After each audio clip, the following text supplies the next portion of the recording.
الرحمن الرحیم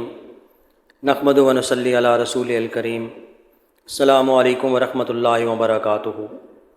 سامعین کرام، قرآن پاک کی ایک ایک آیت ہدایت اور فضیلت سے بھرپور ہے، کیونکہ یہ اللہ کا کلام ہے کہ جو اس نے اپنے پیارے حبیب صلی اللہ علیہ وآلہ وسلم پر تمام انسانیت کی ہدایت کے لیے نازل فرمایا ہے۔ سامعین کرام، آج ہم جس سورہ مبارکہ کے بارے میں جانیں گے،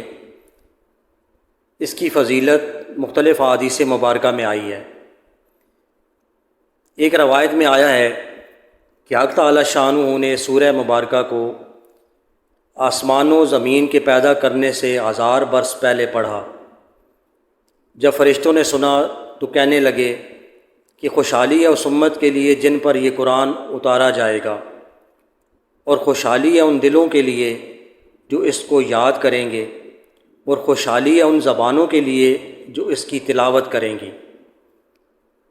اس سورہ مبارکہ کا نام تورات میں منعمہ ہے کہ یہ اپنے پڑھنے والوں کے لیے دنیا اور آخرت کی بھلائیوں پر مشتمل ہے، اور یہ دنیا و آخرت کی مصیبت کو دور کرتی ہے۔ سامعین کرام، اس سورہ مبارکہ کا نام رافعہ خافضہ بھی ہے، یعنی مومنوں کے رتبے بلند کرنے والی اور کافروں کو پست کرنے والی ہے۔ ایک حدیث مبارکہ میں نبی کریم صلی اللہ علیہ وآلہ وسلم کا فرمان عالی شان ہے کہ میرا دل چاہتا ہے کہ یہ سورہ مبارکہ میرے ہر امتی کے دل میں ہو۔ سامعین کرام، جس طرح ہر چیز کے لیے ایک دل ہوا کرتا ہے، قرآن شریف کا دل یہ سورت ہے، اور جو شخص اس سورہ مبارکہ کی تلاوت کرتا ہے، حق تعالی شانہ اس کے لیے 10 قرآنوں کا ثواب لکھتے ہیں۔ عطا بن ابی رباح رحمۃ اللہ علیہ کہتے ہیں کہ مجھے حضور اکرم صلی اللہ علیہ وآلہ وسلم کا یہ ارشاد پہنچا ہے کہ جو شخص اس سورہ مبارکہ کو شروع دن میں پڑھے، اس کے تمام دن کی ضروریات پوری ہو جائیں۔ جی ہاں سامعین کرام، یہ سورہ مبارکہ سورہ یاسین ہے، جو قرآن پاک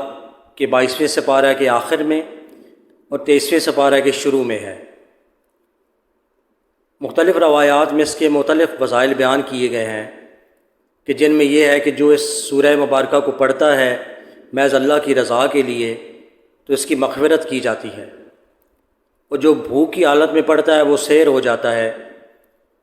اور جو راستہ گم ہو جانے کی وجہ سے پڑھے وہ اپنے راستے کو پا لیتا ہے،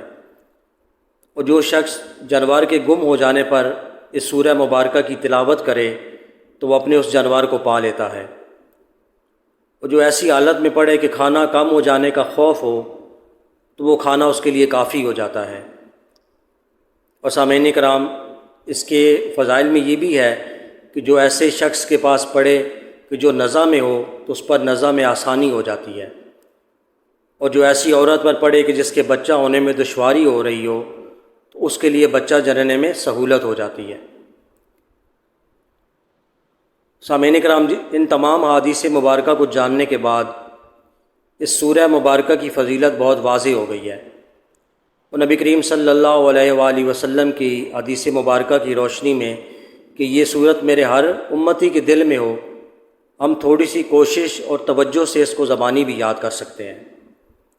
اور اس کی فضیلت کے پیش نظر روزانہ صبح کے اوقات میں اس کی تلاوت کو اپنا معمول بنا لیں، اور انشاءاللہ تعالی اللہ پاک ہمیں اس کے تمام فضائل سے سرفراز فرمائیں گے۔ تو اللہ پاک ہمیں اس پر عمل کرنے کی اور اس پیغام کو دوسروں تک پہنچانے کی توفیق عطا فرمائے۔ اللہ پاک آپ کو جزائے خیر عطا فرمائے۔ جزاکم اللہ خیر۔